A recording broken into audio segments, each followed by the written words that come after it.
Welcome back to the Athlete's Edge podcast. Now, if you haven't watched last week's episode, I'd recommend doing that, especially if you're a former athlete in their 30s, 40s and 50s. We unpacked adult training and the long-term benefits from a durability and longevity standpoint and how to actually sustain training instead of being inconsistent. So give that one a watch. I think that got released yesterday. But for today's episode, I wanted to talk about hamstring injuries, which we've done a lot in the past. Obviously, it's pretty relevant now off the back of, I think, 8 hamstring injuries over the weekend in the AFL, and we know it's the most common injury in pretty much all field sports, and those numbers are only increasing. A lot of the commentary I've heard around it is some of them were unavoidable, like the Christian Petrarca one, even Connor Rosie's, where he's kind of looked like he's hyperextended his knee, but done his tendon, was even interesting. So a lot of commentators, from what I've heard, are linking the load spike to the new rule changes, the speed of the game, the limited preparation in the off-season. But for you, in your opinion, what are the major contributing factors to the recent spike in hamstring injuries? I think it's the $1 million question, and it's probably a little bit of all of the above, and I don't know if we'll ever really know what's contributing more or less, because it's such a complex, dynamic issue. But I think all those things probably play a part and are justified. And I think that's where clubs and players will be investigating, and it'll become clearer over time with some of the data and stuff, especially when they can compare, maybe the first 5-6 games this year versus last year and look at all those, risk factors and how the game's been played and, the players' running levels and what they're doing training-wise. But there's just so many variables from team to team and so many even within a team individually that makes it really hard to sort of, predict these things. I guess for me, I break it down into like 3 categories. First of all, recognising that it's a really complex issue. There's certain risk factors that we know contribute to hamstring injuries, but how all those factors interplay is very complex, and that's where, like we're saying, we won't know. Like an example there is someone that has had a ankle injury 6 years ago.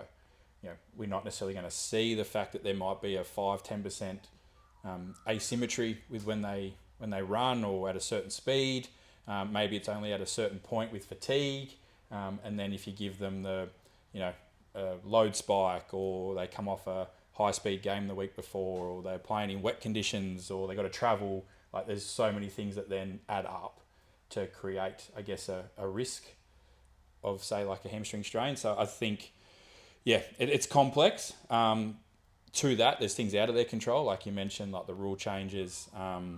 So whether that's, like the last touch rule, keeping the ball in play more, whether it's things like rotations or the extra bench player, things like, the Players Association and the power they have to sort of shorten the off-season period or give players more time away from the club. All those things, out of club's control and to the players to a degree that potentially add as well. But then I think the big one, and I guess this is where we can talk more, is about the things they can control. So what are they doing in the off-season? So obviously these are all happening 2 to 3 games in. And from what I've seen, the programming side, as well as what players are doing in their off-season break, I think it's a big contributor, because players either aren't sprinting because it's not being programmed, or they're doing their stuff on their own, therefore they're not necessarily sprinting well. From what I've seen at clubs, there is not necessarily a big speed emphasis in training. Now, whether that's right or wrong, but I think that's a big part, because either they're not sprinting, and I've heard clubs say this, and I know other people that we work with that are involved in the AFL environment repeat it, that clubs will draft speed, they don't develop it, which means they're not doing a lot of speed work to get players faster. And we know that sprinting is a big part of the hamstrings getting injured, as well as the fact that it's not just about speed to improve speed, it's about speed to expose the hamstrings to protect them for when they get in game. And then, because they're football players, they're not necessarily trying to improve how they sprint.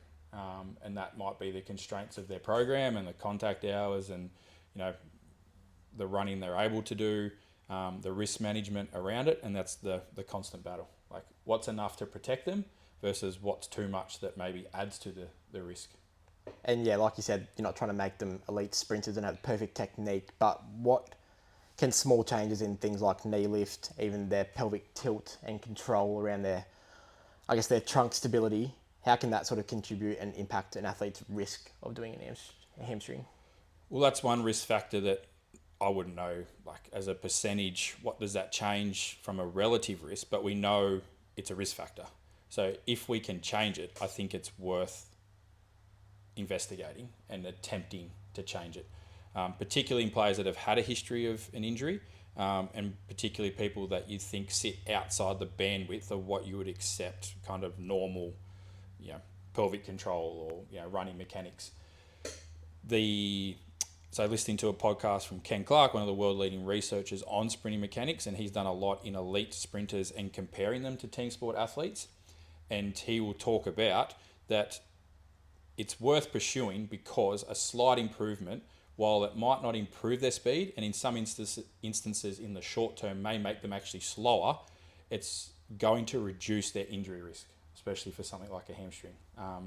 So I think it's a case-by-case situation, but like we know like from my experience, a lot of this isn't individualised. It's the same off-season program. It's the same in-season program for everyone. Therefore, unless you get injured, you're not on an individual rehab plan. And we kind of probably talked about it from the rehab angle a couple of weeks ago about the hamstring and how it does become a bit more management and maintenance in season instead of actually, there probably isn't much sprinting going on, would you say? Yeah, for the most part. They might do some high-speed work, but it's not what we would call 95% or faster of their top speed. Which again, not very often. The fixture kind of, again, dictates what you can do in your week and your preparation, because teams might have back-to-back weeks of 5-day breaks or 6-day breaks, and it just, you are confined because, I guess, at the end of the day, everyone's trying to win and perform on the weekend or game day, so you can't actually, I guess, make the necessary gains during the week, even if it's better long term, they kind of get caught in the short term. Yeah, so I think as a result, what you need to do is, so this is where I think pre-seasons, the kind of mistake is, well, if we can't do really high intensity stuff because of the risk, we do more of the medium risk to get the stimulus. And this is why it really frustrates me at the development level. Like, I understand that to a degree with risk management at the top level, because what you can't afford to happen is have your best players not available.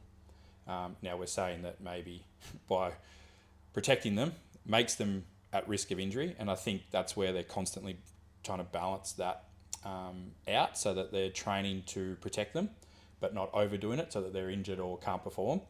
But from a development standpoint, where we can make a difference is the fact that we are so focused on winning and making teams is we are almost now guaranteeing that kids will have careers plagued by injuries because they're missing so many steps when it comes to the development.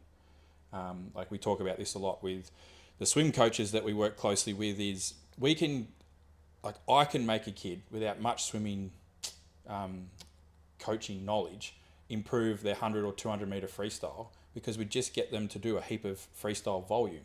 And by getting fitter, even without an improvement in technique, they will get a better they will get a better 200 metre time because they can just do the wrong technique for longer.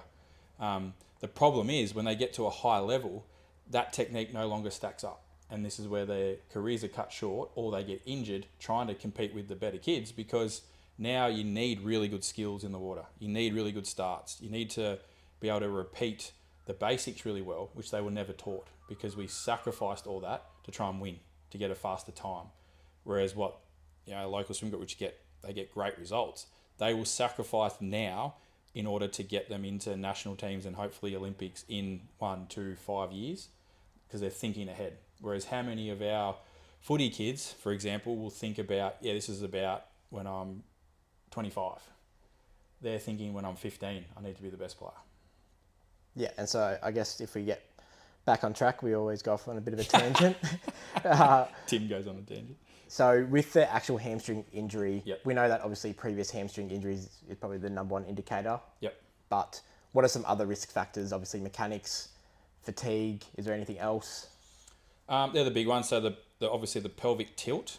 Now that has a few things I think that relate to that. So I would say sort of low performance in some of our metrics would be in around like the ankle ISO is a common one, and the drop jump. I think they link, because if you don't have a lot of foot calf strength, then you need to compensate often by being on the ground longer, which means you push, which then creates the flick, which then creates a real challenge to control the pelvic tilt. So sometimes it's like, it's not as simple as pelvic tilt, fix that. It's actually that it might be further down the chain. And that's why injury history, not just the hamstring, is relevant, because it might be, like I said, an ankle sprain that creates this asymmetry with their ground contacts, that then creates this little rotation, which is why one hamstring repeatedly gets tight or has strains, because they run a little bit lopsided. I know, so like Jace Weber, who we've mentioned, he's brought out a product that leverages the GPS that actually can monitor a lot of these little subtle changes in pelvic control with step length, contact time, so that they can wear it in training. And a lot of what he talks about is players that get cleared to play post injuries, minor, major ones, there's often deficits that you can't see that exist 5, 6, 10 years later. So there's all these little subtleties going on that, if you then get your training load wrong, so like a spike, or you've been detrained and then you get back too quick, or you haven't prepared to sprint properly and you sprint too hard too early and do too much of it, then you create an overload, and then it's a little bit of luck whether the muscle hangs on or whether it gets a strain. And with, I guess, to go a bit more micro, even kind of the difference between a muscle strain and a tendon. Yep. Like, is it the same action that causes it, or what's the kind of reason for that? I think it can be the same action. I think when you think muscle into tendon is quite a sort of unique relationship, in that muscle a bit more stretchy. It's got to then blend into some stiffer material to then, stiff tendon, and then stiffest where the tendon attached to bone. So how that load gets spread across the structure depends on the muscle, the tendon, what you're using it for, the sort of position and situation you're in. If you've got really stiff tendons, you want really strong muscles, because if the tendon's stiff, the muscle's weak, then that stiff tendon's going to create an issue for the muscle. If you've got really strong muscles and then the tendon is too compliant, then obviously the tendon's going to cop it and have to stretch. And I think that's where you get some of the insertional tendon problems, like the high hamstring tendon, Achilles issues right down the bottom of your heel. So you want to balance, and this is where it's hard. So a lot of the training we do is, like lots of fast stuff. We're on the ground when we run, even at jogging speed, not very long. It's not a long enough time and enough strain to actually create adaptation within the tendon. So what happens is it just gets gradually stiffer and stiffer. And then at some point, your tendon pulls and the muscle's not strong enough, and it gets that strain. What was the sort of Darcy example that you used this morning around, I think we were doing some hops single leg, and it was a bit more sort of knee bend to get a bit more, I guess, of the muscle dominant instead of that tendon stiffness and elasticity. So I guess what are some ways that you can sort of train, obviously your tendon, but also your muscle at the same time? I think one of the things that's changed from my philosophy is a bit more around balance. I think if we always chase performance, then sometimes it's at the detriment of balance. So the Darcy example I was talking about had a little calf issue last year. When Darcy and you see him, like obviously elite drop jump, so elite calf ankle stiffness, which is what makes him such a good runner. The problem there is, because he's so stiff, his muscle has to work so hard to, I guess, work with his really elastic his calf muscle has to work so hard because he's got such a strong, stiff Achilles tendon that tendon's pulling on that muscle every step. So if we only did really fast plyometrics, which he does really well, and just went, this looks great, and let's make you even more explosive and more bouncy, then are we really training the calf to do what it needs to do to balance out that tendon? So we actually saw a slight drop in his drop jump this off-season, even though his sprints went up, his counter movement jump went up, a lot of his other metrics improved, because we were focused on more slow, heavy stuff to actually get a healthier muscle-tendon relationship, so that then in theory, hopefully, he can get through more of a footy season with less risk in and around the calf muscle. Sweet. So any last touching points there? The message would be, you don't want to sacrifice, again, the long term for the short term. And to me, a lot of that centers around the quality of movement over the quantity. There's no point doing more of the wrong sort of movement patterns or the wrong sort of training in order to make a team or to maybe get a bit fitter and this, whatever the goal is, if it compromises the quality of movement, particularly from, how you control, pelvic stability for me is a big one, as you know, because I think a lot of this just sets kids up for a really tough battle for the rest of their sporting career.